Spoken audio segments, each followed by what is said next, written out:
Luis Alberto Villamarín Pulido, oficial del Arma de Ingenieros con 26 años de experiencia militar, más de la mitad dedicados a combatir contra los grupos narcoterroristas en Colombia. Oficial de Estado Mayor graduado con honores de la Escuela de Guerra de Colombia. Cursó además estudios de Ciencias Políticas en la Pontífica Universidad Javeriana de Colombia. Observador de paz de la Multinacional Force en la península del Sinaí, Egipto. Analista de asuntos estratégicos de importantes medios de comunicación en diversos países del mundo. Conferencista invitado en centros internacionales de estudios del terrorismo. Columnista permanente de la revista Militar y Review del Ejército de los Estados Unidos. Miembro de la Academia de Historia de Huila y de la Academia de Historia Militar de Colombia. Investigador científico, experto en guerra irregular, paracaidista, contraguerrillero urbano y rural. Especialista en inteligencia militar y operaciones psicológicas. Oficial de policía militar y profesor militar de segunda categoría. Observador transitorio de Bonusal en 1993. Comandante de contraguerrilla, compañía de contraguerrillas y batallón de contraguerrillas en las Brigadas Móviles de Colombia. Comandante de compañía de ingenieros de combate con énfasis en operaciones tácticas y manejo de artefactos explosivos. Subdirector de la Escuela de Operaciones Psicológicas del Ejército. Analista de inteligencia militar del Comando General de las Fuerzas Militares. Comandante de batallón de policía militar. Oficial de inteligencia de la Quinta División del Ejército.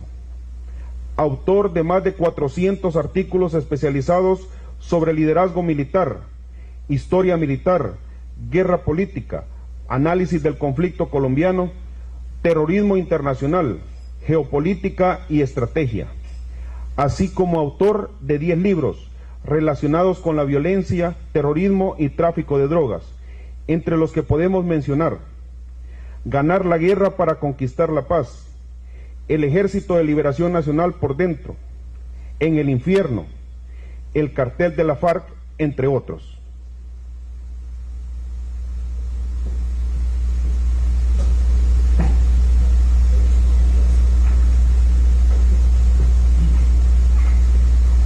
Tenemos el honor de dejar con ustedes a mi coronel, don Luis Alberto Villamarín Pulido, del Ejército Colombiano.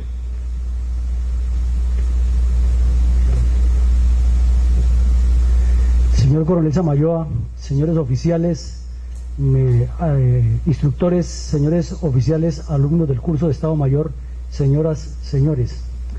Es un honor para este soldado colombiano venir a estas tierras tan queridas de Centroamérica a compartir con ustedes un poco la información acerca de este grave fenómeno que es el narcoterrorismo, que azota al mundo entero y que ya no es un problema focalizado de un país en el África o en el Asia o en Sudamérica, sino que es un problema que nos afecta a todos los países del mundo y que en su dinámica creciente demanda una acción internacional coordinada, estructurada y con un objetivo concreto, que es combatir al narcoterrorismo, combatir al narcotráfico, combatir al tráfico de armas, el lavado de activos y todas las formas delincuenciales que se han venido sumando una con otra para irle dando fuerza a este fenómeno tan complejo que afecta la seguridad nacional, la seguridad hemisférica, que afecta la tranquilidad de los ciudadanos de cada país afectado y que afecta el desarrollo socioeconómico de las diferentes regiones del mundo entero. Es un problema que tiene incidencia geopolítica, geoestratégica, a nivel regional o a nivel general, y también tiene una influencia o una incidencia muy grave dentro de la política interna de cada uno de nuestros países, como lo vamos a ver en las siguientes ayudas de instrucción y en el siguiente periodo, en el que vamos a discurrir un poco acerca de un tema que es bastante preocupante y que pareciera ser que nuestros gobernantes no le dieran la trascendencia a este problema con la debida dimensión y con la debida estructura y con la debida estatura que él merece. En la primera ayuda vemos aquí una serie de terroristas en cada una de las esquinas: el terrorismo islámico, ¿esto qué pasó? El terrorismo comunista, las acciones crueles del terrorismo comunista en Colombia y el terrorismo islámico, la gravedad de sus hechos. Miremos aquí en estas gráficas cómo el terrorismo tiene una ubicación geoestratégica y geopolítica en el mundo entero. Por eso les decía en la premonición que no se trata de un problema interno de un país como Colombia o de Afganistán o de Israel o de Inglaterra o de España, que son como los más nombrados con el problema del terrorismo, o el mismo Irak o inclusive Estados Unidos, sino que es un problema que nos afecta a todos, y ya vamos a ver en brevedad por qué es de este nivel y de este calibre el problema. Por ejemplo, aquí en Europa Occidental se piensa fácilmente decir que el problema es de ETA en España y una que otra célula de IRA en Inglaterra que se desmovilizó, que no se desmovilizó, pero nadie ha visto en profundidad el alcance que tiene el terrorismo islámico al entrar a España y trabajar, como decimos los colombianos, en llave con ETA. Por ejemplo, los atentados del 11 de marzo del año 2004 fueron programados y ejecutados en perfecta coordinación entre ETA y Al Qaeda, y aquí ya nos surge la primera forma de integración de la delincuencia internacional, que pocas veces le damos credibilidad debido fundamentalmente a la desinformación que manejan los medios de comunicación y a los conceptos de unos expertos, entre comillas, que son expertos es en desinformar, y que a menudo la televisión y la prensa, inclusive en países del primer mundo, los entrevista como los sabios de los temas, y lo que hacen es terminar de desinformar a la gente y comenzar a suponer cosas. Para ustedes no es raro que haya gente que dice que las Torres Gemelas las mandó tumbar el gobierno americano para generar un problema económico y justificar la invasión a Irak. Y ese problema se ha manejado con tanta intensidad, esa propaganda, que hasta dentro de las mismas fuerzas militares americanas hay personas que piensan y fuera de eso dicen eso. Entonces, ese es el problema y la gravedad de la desinformación. Cuando hubo la Segunda Guerra Mundial, muchas personas dijeron que Estados Unidos había provocado el ataque a Pearl Harbor para poder justificar la acción, la entrada en la Segunda Guerra Mundial, y eso hizo carrera, y todavía hoy hay personas que creen eso. Cuando hubo la guerra entre Estados Unidos y España en 1898, de la cual salió favorecida Cuba y salió favorecida las Filipinas, también se dijo que el hundimiento de un barco había sido provocado por los propios americanos y que eso había justificado el ataque en Cuba. Entonces, ¿qué ocurre? Que con esta desinformación, una mentira repetida se vuelve verdad. En el caso de ustedes que vieron la guerra aquí, especialmente los más antiguos como mi coronel Samayoa, saben la forma como los terroristas manejaron la desinformación y la siguen manejando para darle la apariencia que el culpable o los culpables fueron la Fuerza Armada salvadoreña y que los buenos de la película fueron los terroristas. Igual ocurre en Colombia, igual ocurre en el Medio Oriente. Siempre el terrorista es la buena persona y el que lo está combatiendo es la mala persona.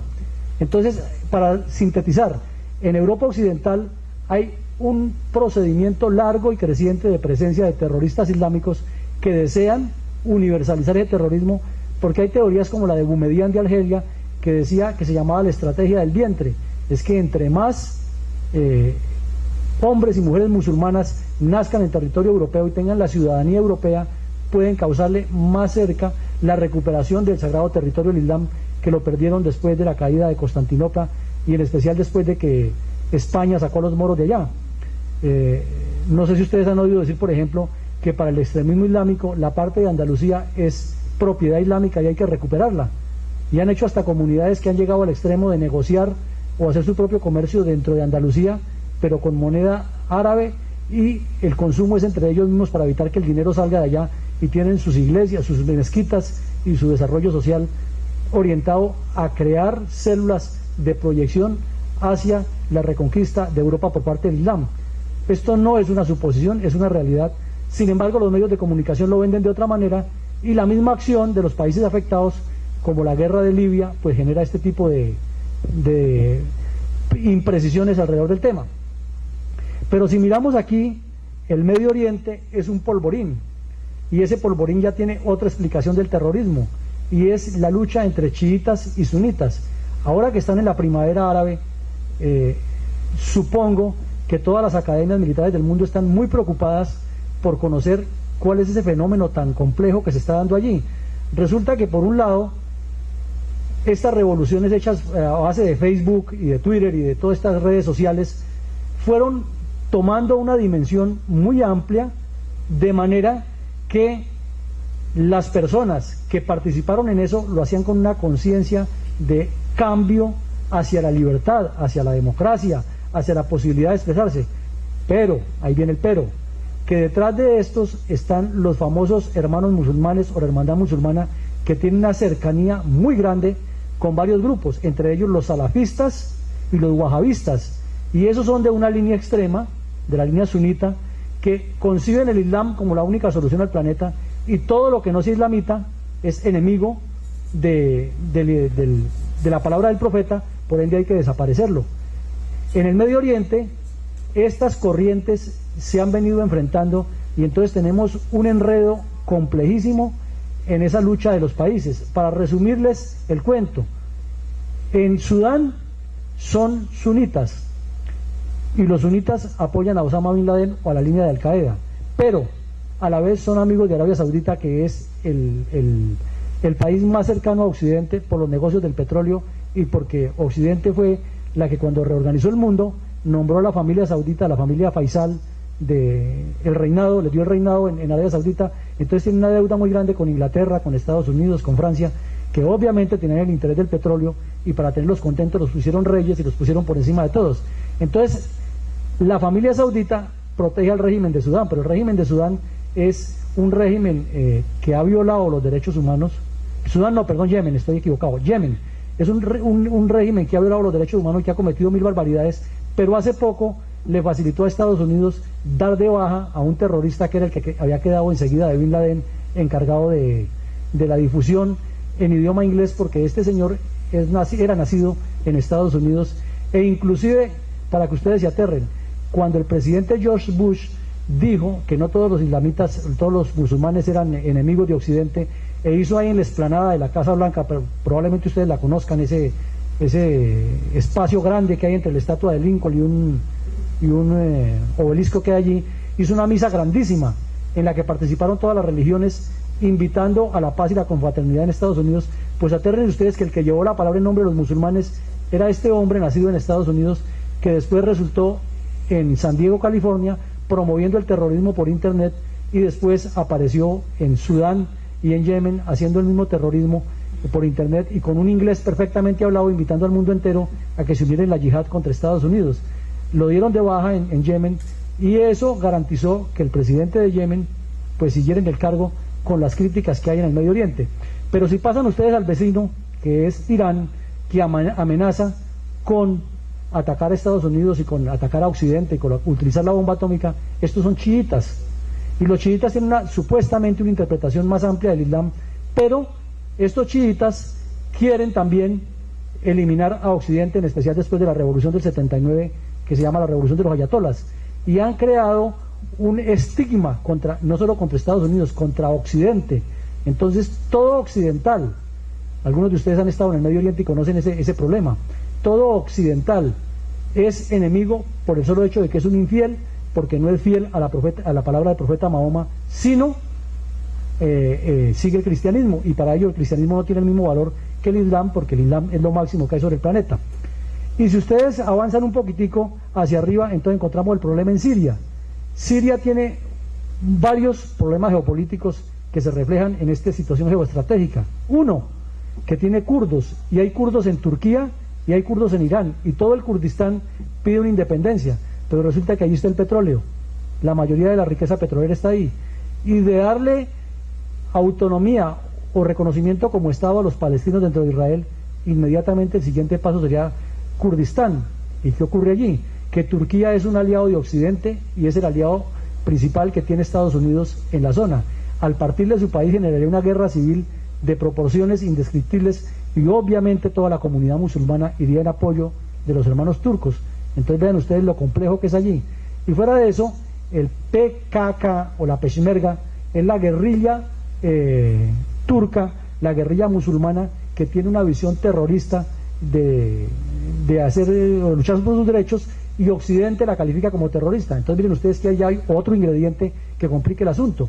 Y volviendo a Siria, Siria en este momento está en el problema que necesita resolver el posicionamiento del presidente Assad. ¿Y qué ocurre con este señor? Que este señor ha violado los derechos humanos, ha matado miles de personas, ha hecho la peor barbaridad, pero es un punto de equilibrio para evitar que el Hezbollah, que financia a Irán, se meta a Israel. Sin embargo, Siria tiene su problema con Israel. Y además de esto, para enredar el asunto, Turquía apoya a la guerrilla que está promoviendo derrocar al presidente de Siria. Entonces miren ustedes, tan complejo ese problema y el terrorismo girando alrededor de esto, y el tráfico de armas y el tráfico de drogas. Pero si ustedes se van más hacia el Asia meridional, entonces tenemos el problema de Pakistán. Y Pakistán alberga a los terroristas que atacan desde su país en Afganistán a la coalición internacional, y además es como el refugio de todos los terroristas, y los servicios de inteligencia pakistaní trabajan para los musulmanes extremistas. Entonces otro enredo complejo. Y si ustedes vienen aquí a los límites del Asia Central, donde están todos esos países que terminan en Tan, Kazajistán y etcétera, etcétera, Uzbekistán, allí hay otro problema, porque Rusia tiene intereses en Chechenia, tiene intereses en Georgia, en todo lo que es la cuenca del Cáucaso, para mantenerse fuerte, para sacar el petróleo, para sacar los minerales, y ha utilizado las formas más violentas para volver a ocupar lo que era la antigua Unión Soviética. ¿Y esto en qué se traduce? En que los chechenos, que son musulmanes, han recurrido al terrorismo islámico para recuperar sus derechos.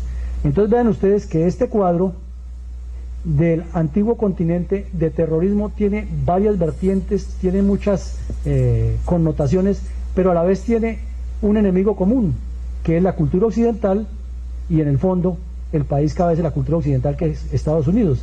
Entonces aquí la cosa se va complicando más. Y si vamos a Latinoamérica, entonces tenemos el problema del terrorismo dentro de Estados Unidos, que es en su mayoría islámico, aunque han ocurrido casos como el de Oklahoma, de un tipo que hizo un acto terrorista por intención propia. Tenemos aquí en México y Centroamérica el problema de las maras, que ya apuntan a ser un grupo terrorista, como lo vamos a ver más adelante y por qué. Y tenemos en Sudamérica, en Colombia, la presencia de las FARC, instigada y auspiciada por varios gobiernos. Entonces hay una forma, así como aquí en el Medio Oriente y en el Asia Central y en el Asia Septentrional, hay una forma de terrorismo patrocinado por estados. Aquí en Latinoamérica, contra Colombia, se está formando también un complot, como en el libro que escribí yo, que se llama Complot contra Colombia, que es el análisis de los famosos computadores que tenía Raúl Reyes, el terrorista que fue dado baja en el Ecuador. Entonces miren ustedes que se van sumando un montón de cosas. Aquí terrorismo aquí en este terrorismo islámico, fundamentalmente, aquí ya hay terrorismo comunista, aquí terrorismo islámico, y aquí hay una nueva forma de terrorismo que está formándose a partir de la delincuencia común. Pero es que todo se articula una cosa con la otra, como lo vamos a ver más adelante. Entonces, en síntesis, esta primera filmina, esta primera ayuda, nos deja una conclusión muy clara: que el terrorismo, sea islámico o sea terrorismo comunista, es un problema de trascendencia mundial, y además de tener trascendencia mundial, tiene un ingrediente más agudo, que tiende a unirse por medio del tráfico de las drogas. Entonces ya no es solamente terrorismo, sino que es narcoterrorismo. Miren ustedes la evolución de esto tan grave. ¿Y por qué es grave? Porque casi ninguno de los países afectados, y los que se creen no afectados, lo consideran así. Entonces decíamos, aquí en Latinoamérica, en la parte de Colombia, tenemos unos vecinos que en lugar de ayudar a combatir el narcotráfico y el terrorismo, antes son cómplices con ellos. Entonces tenemos el caso de Venezuela, de Bolivia, de Ecuador, de Nicaragua, y en cierta forma del gobierno brasileño, en especial del expresidente Lula, que en lugar de ayudar a combatir al terrorismo, partiendo de lo más elemental, declarando terrorista a las FARC, se han negado abierta y sistemáticamente a dar este reconocimiento, con el argumento más baladí del mundo. Como decía Lula, es que yo no le puedo dar estatus de terrorista a las FARC porque el día que me llamen de mediador, ¿cómo hago yo para mediar si ya lo declaré terroristas? Pero por Dios, ¿quién le había dicho a Lula que fuera mediador? Él mismo se autoimpuso eso. Y miren ustedes el pequeño detallito, cada vez que las FARC van a hacer algún show de esos que montan para liberar secuestrados, el primer gobierno que aparece poniendo los helicópteros y prestando el apoyo es Brasil. Entonces, anteayer estuvo en Colombia el presidente Rafael Correa, invitado por el presidente colombiano Juan Manuel Santos, para hablar de un tema de integración económica de una organización que llama la Comunidad Económica de Naciones, la Comunidad Andina de Naciones, que pretende eliminar aranceles para el comercio entre los 5 países que creó Simón Bolívar. Esa comunidad existe, pero ha tenido muchos altibajos y ha estado, veremos, Venezuela se retiró del grupo, entonces quedaron nomás 4, o sea, Colombia, Ecuador, Bolivia y Perú, y vinieron a ver si se recompone eso y se reinicia. Pero como el fin de semana pasó el acto de la muerte del terrorista Alfonso Cano, pues obviamente los periodistas tienen la pregunta, es por qué el gobierno de Ecuador y el gobierno de Venezuela se quedaron callados cuando siempre han sido tan vehementemente críticos y ofensivos contra Colombia cada vez que muere un terrorista de estos. Entonces le preguntan a Correa en la rueda de prensa, ¿usted qué opinión le merece la muerte del terrorista Alfonso Cano? Inmediatamente el tipo reacciona como si le hubieran tocado el alma, como si le hubieran tocado pues a su propia familia. Dice, no, es que él no era ningún terrorista. Terroristas son los Estados Unidos que mandan bombardear en Afganistán y bla, bla, bla. Parecía como un estudiante universitario de izquierda echando un discurso. Entonces miren ustedes que el problema es complejo. En Venezuela las FARC viven como Pedro por su casa. Dentro de los documentos que le encuentran al bandido Alfonso Cano muerto, le encuentran unos cuadernos escritos a mano en los que él dice, cuando yo muera, entonces hacemos una dirección colegiada aquí entre los que quedan y debe asumir el mando de las FARC o Timochenko o Iván Márquez, que viven en Venezuela, inclusive va más allá. Y dice Márquez que tiene su propia oficina en Caracas. Y en los computadores de Raúl Reyes, en el libro ese que escribí yo, que les cuento, que se llama Complot contra Colombia, allí está muy claro que la oficina no la tenían ni siquiera en un edificio particular en la ciudad, la tenían en el fuerte Tiuna, que es donde funciona el Ministerio de Defensa venezolano. Vean ustedes lo grave del asunto. Pero lógicamente eso fue invento del... Eso fue invento del imperio. Aquí en esta ayuda vemos ya un poco más detallado que hay unas áreas de tensión entre el norte del África, por lo que ustedes vieron de la primavera árabe, en el Medio Oriente, en Asia Central y en Asia Meridional, como lo estábamos detallando, y que todo esto gira alrededor de el terrorismo islámico. Pero vienen unos peros, mire, hay unas conveniencias en el seno de la Organización de Naciones Unidas que cada quien mira para su lado.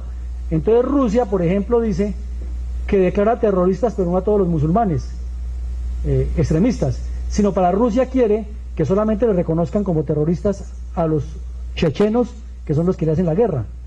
Pero se hacen lo de la vista gorda con Siria, con Yemen, con Sudán, con esos países que también promueven terrorismo por una razón muy sencilla, porque les compran las armas, les compran tecnología, les ayudan en su comercio y hay mucho interés de orden cultural, social, económico y además de presencia geopolítica para tener ellos ese dominio. China con todo ese proceso que ha desarrollado para controlar el mundo en la parte económica, hace todo lo que sea con tal de desprestigiar al imperio americano, con tal de causarle daño a Estados Unidos. Y Estados Unidos, por su lado, le interesa fundamentalmente es que todos los países se unan alrededor de su planteamiento frente a la lucha contra el terrorismo. Entonces ustedes ven que son posiciones todas excluyentes, ningún incluyente, y que va a afectar es a otros sectores de la tierra, como nos va a suceder en lo que vamos a ver aquí. Resulta que desde que subió este caballero a gobernar en Venezuela, se convirtió no en un problema para Venezuela, sino para toda Latinoamérica, porque se ha dedicado a exportar la revolución comunista, se ha dedicado a exportar la ideología de Fidel Castro, que estaba desueta, estaba quedada de la historia y que eso ya no tenía justificación, pero para él tiene justificación que los países latinoamericanos, en lugar de desarrollarse en su infraestructura y en su composición social y económica, vayan más bien al viejo sistema comunista de los años 60 que hubo en la Unión Soviética y que fracasó, pero ellos dicen que el socialismo tiene vigencia y que hay que hacerlo.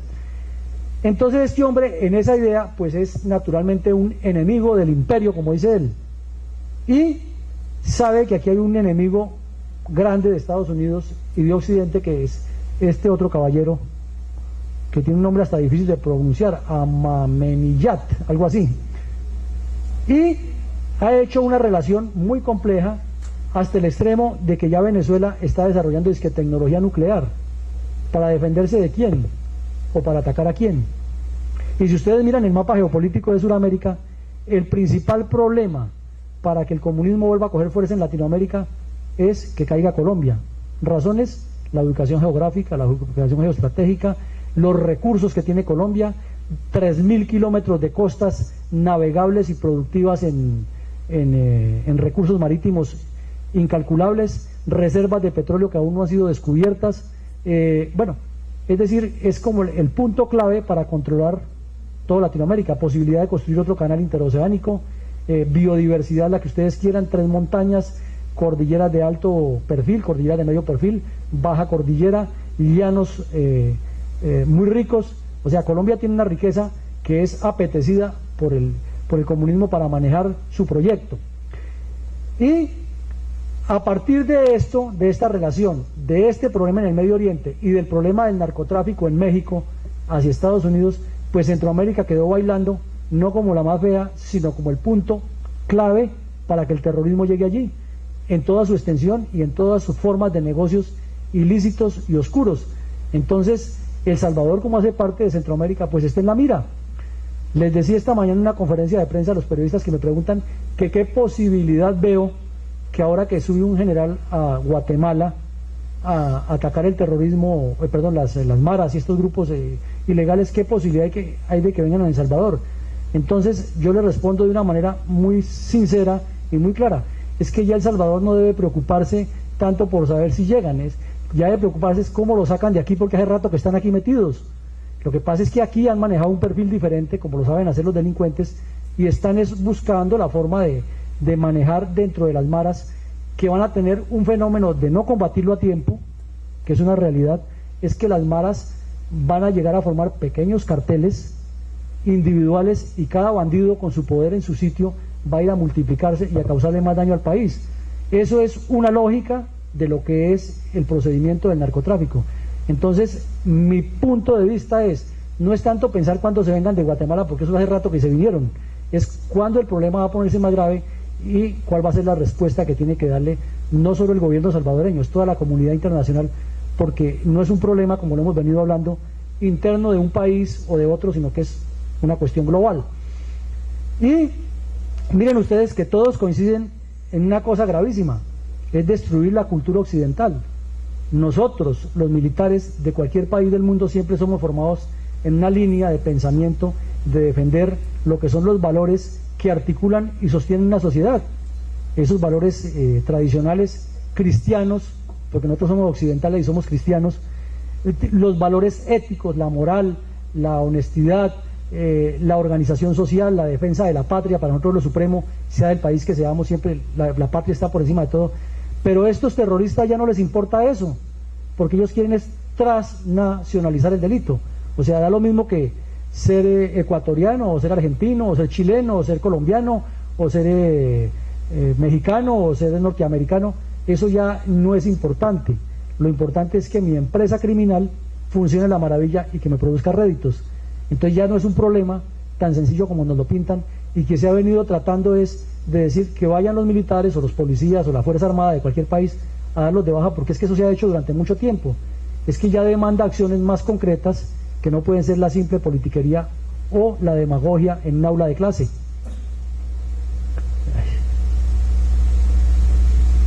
¿Esto qué pasa? Bueno, ¿cómo ha crecido ese narcoterrorismo? Ese narcoterrorismo ha crecido por medio de varios puntales, como les decía al principio de la charla. Forman en esencia un triángulo letal, porque es armas, narcotráfico y lavado de activos. Y aquí miramos que las cosas hay que verlas en su verdadera dimensión. Resulta que los bocones de oficio, que son muchos, fácilmente dicen, es que Estados Unidos, Inglaterra, Francia, promueven las guerras en el tercer mundo para vender armas. Y la gente, como burritos, dicen, sí, eso es así, es que el imperio nos... Pero vamos a ver las cosas en detalle. A ver, ¿de dónde son los fusiles que usan las FARC? Son AK-47, y hasta donde yo sea, mi leal saber entender, el AK-47 no se fabrica ni en Inglaterra, ni en Francia, ni en Estados Unidos. Me parece que se fabrica en Rusia, o no así, o en la China.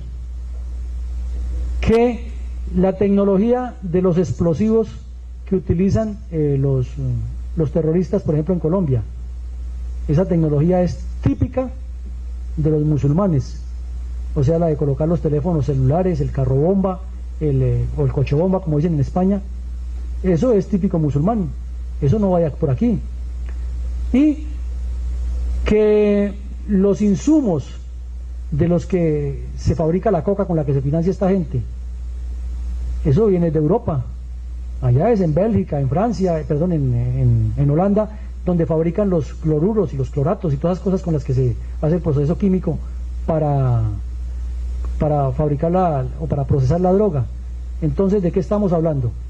¿Que es un interés de un solo país o que hay muchos intereses que son los que se deben comenzar a concretar para responder por ese problema?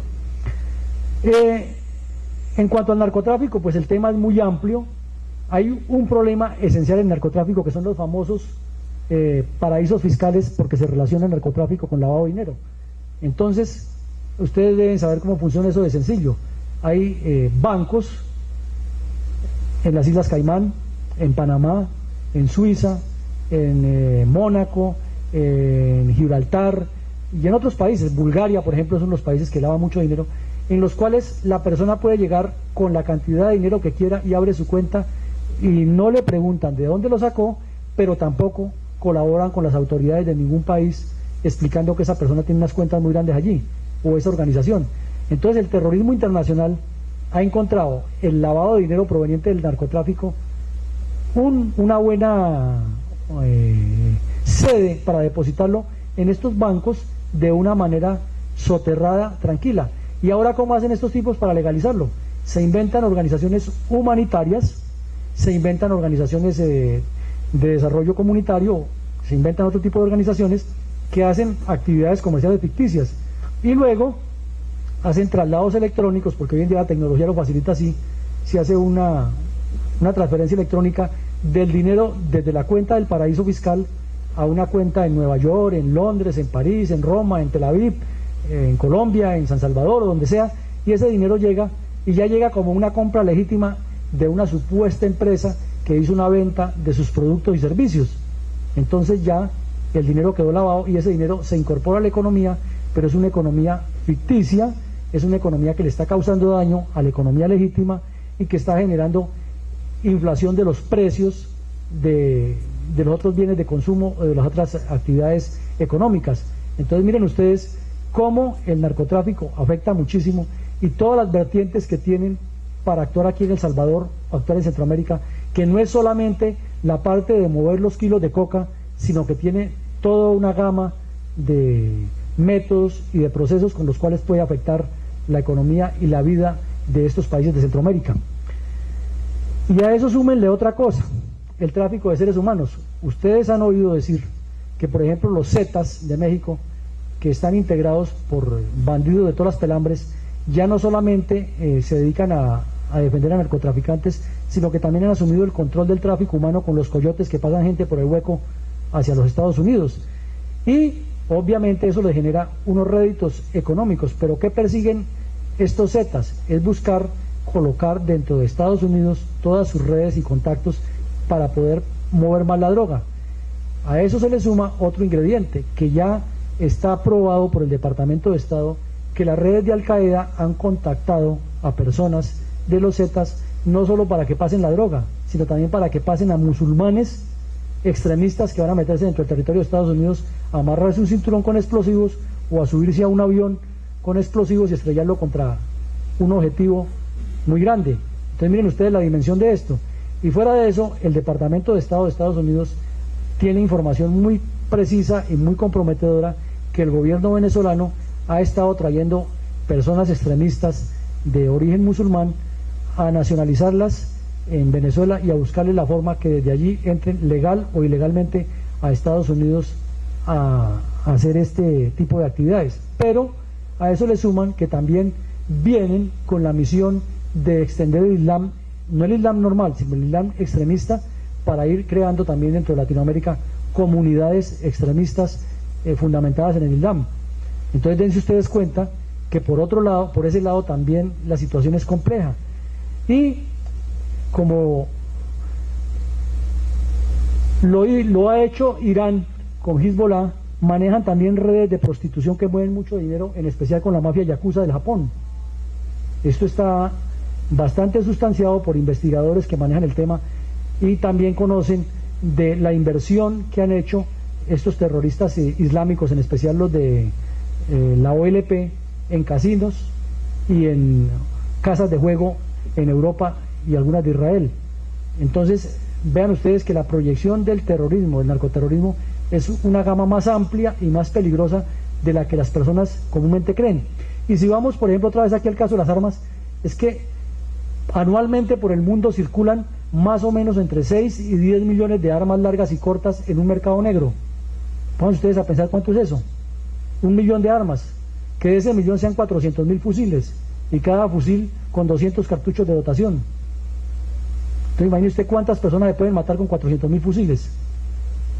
Y eso circula por el mundo. Y si hablamos de narcotráfico, se habla de que circulan 9.000 a 15.000 millones de dólares en el mercado, que entran y salen por los bancos que se mueven dentro de la economía subrepticia. Y si es el lavado de activos, se calcula que de esos 9.000 o 15.000 millones, el 60% se está blanqueando permanentemente para afectar las economías del mundo. Entonces son problemas muy complejos que demandan soluciones políticas, económicas, sociales y, lógicamente, la acción militar. Pero la acción militar única per se no es la más efectiva. Ahora miremos un tema que nos compete aquí a los centroamericanos y a la Latinoamérica. Es una pregunta: ¿son terroristas las maras? Mírenle ustedes que los conocen, que saben cómo funciona esta gente, con sus pintas y con sus señas, sus señales, su forma de comunicación, su identidad que tienen en las prisiones o en las casas donde viven, los sectores que están muy amalgamados en una serie de conceptos y criterios claros acerca de qué es lo que pretenden como organización. Y tienen algo grave en medio de todo, o muchas cosas. Primero, son una organización clandestina y tienen una mentalidad suicida, porque tienen desprecio por la vida, y en eso ya comienzan a acercarse y a tener coincidencia con los musulmanes extremistas, porque a la persona que no le importa morir, que no tiene ni Dios ni familia, que no tiene credibilidad ni en sí misma ni en la sociedad, pues lo que vaya o lo que venga le da lo mismo. Entonces es fácil matar o hacerse matar porque no tiene ninguna razón la vida. O sea, la vida es como la oportunidad de hoy, no importa si mañana ya estoy muerto. Entonces eso ya es un indicio grave. El otro, tienen una fundamentación pragmática y una lealtad entre ellos cuasi religiosa. Y mire usted que los terroristas musulmanes tienen mentalidad religiosa y los terroristas comunistas tienen una especie de religión extremista, que es el comunismo, que les lava el cerebro y no les deja ver nada más allá, porque es que no hay otra solución. La única solución es imponerse ellos y gobernar y tener un pueblo oprimido, así como está Cuba. No importa que el pueblo esté aguantando hambre, lo importante es que la doctrina de Marx y Lenin se impuso. Entonces mire que hay coincidencias también, o por lo menos factores que podrían inducir a que eso fuera así. Pero mire ustedes otra cosa: todas estas maras tienen un origen social similar, o sea, provienen de familias de más o menos del mismo nivel social y tienen un concepto político, aunque difuso, compartido. No creen en nadie, solamente creen en ellos, en la muerte, en la pistola, en la marca que llevan aquí, en el letrero que dicen, en el código compartido de los mensajes con las manos, en el proyecto de matar, robar y todas esas cosas que ustedes saben, que dicen que se ponen un tatuaje y el tatuaje significa a qué mara pertenece o cuántos muertos lleva, o bueno, todas esas cosas que son aterradoras. Pero mire ustedes otra cosa, en la que coinciden con los terroristas, controlan zonas geográficas mediante la intimidación, o sea, se imponen por la fuerza. ¿Qué hacen las FARC? Se imponen por la fuerza. ¿Qué hacen los extremistas musulmanes en Afganistán, en Irak, en el Medio Oriente, en el norte del África, en el Cuerno Africano? Se imponen por la fuerza, porque que no esté con ellos se muere.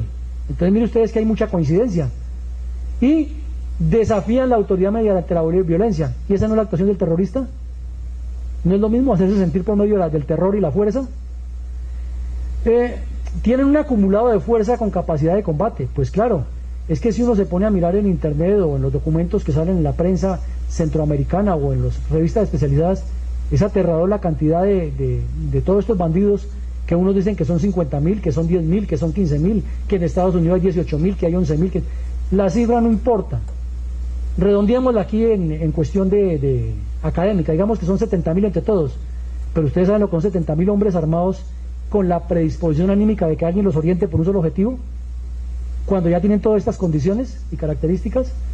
Esto es preocupante, señores oficiales, porque es un problema civil de seguridad nacional e internacional y hemisférica que los gobiernos han pensado que se maneja con pañitos de agua tibia y con una conferencia en Cancún o en Cartagena o en Medellín o aquí en San Salvador o una reunión en Washington y ya el problema paró ahí, o que hacen el acuerdo de.